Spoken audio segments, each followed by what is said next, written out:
how can we find the value of x in this type of equation? So what we're going to do is I'm going to show you guys a nice little trick to find the value of x. Okay, so we're going to create two boxes. We're going to have one box. The box will be AC, and this box will be called B. Now, what is AC and B? Okay, we have a standard form of a quadratic equation which looks like this, plus C. Now, we can identify our A, our C, and our B by looking at the values in front of x, and C will just be our constant. Okay, so let's do that in this equation. Now, we have A's value, which is equal to 1, because in front of x there's an invisible 1, right? B's value will be equal to 4, and C's value is also equal to 4. So what I'm going to do now is I'm going to say 1 multiply 4, which is 4. Then I'm also going to say that B's value is 4. Now, what's supposed to be in here then? Why do I have two lines here? Now, these two lines is going to be my factors of 4, or multiples. Okay, so what multiply what can give me 4? Let's think of the options. The options is 4 times 1 and 2 times 2. Now, adding and subtracting these two together should give me B's value of 4. So I should get 4. Now, can I say 4 plus 1 is equal to 4? Of course not. 4 plus 1 is equal to 5. What about 2 plus 2? 2 plus 2 could be 4. So over here we're going to have 2, 2, and then a plus symbol. So 2 plus 2 is equal to 4.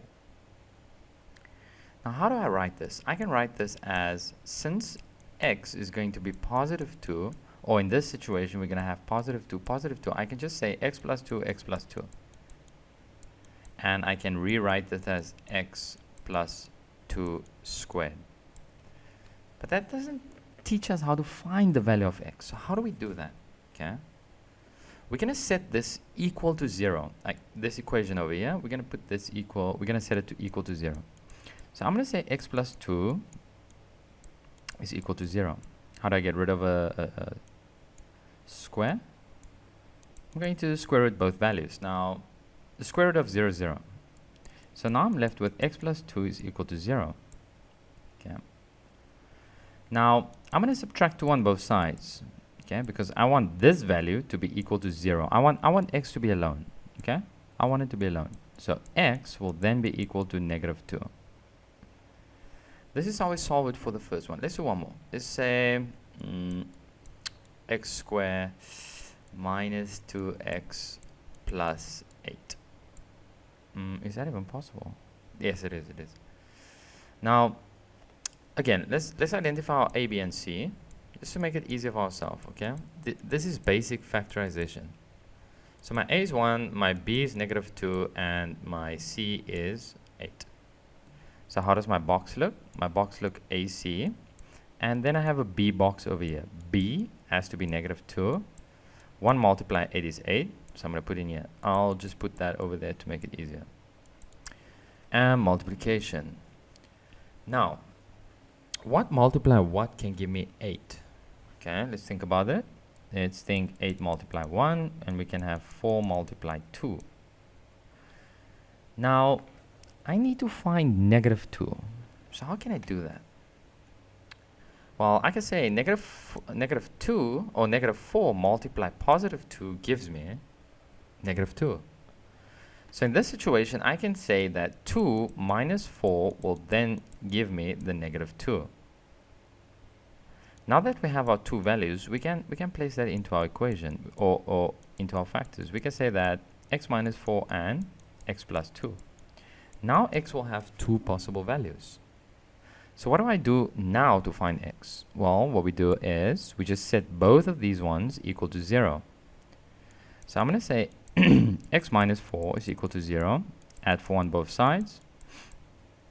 So that will give me, sorry, this is not supposed to be that. So x will then be equal to 4.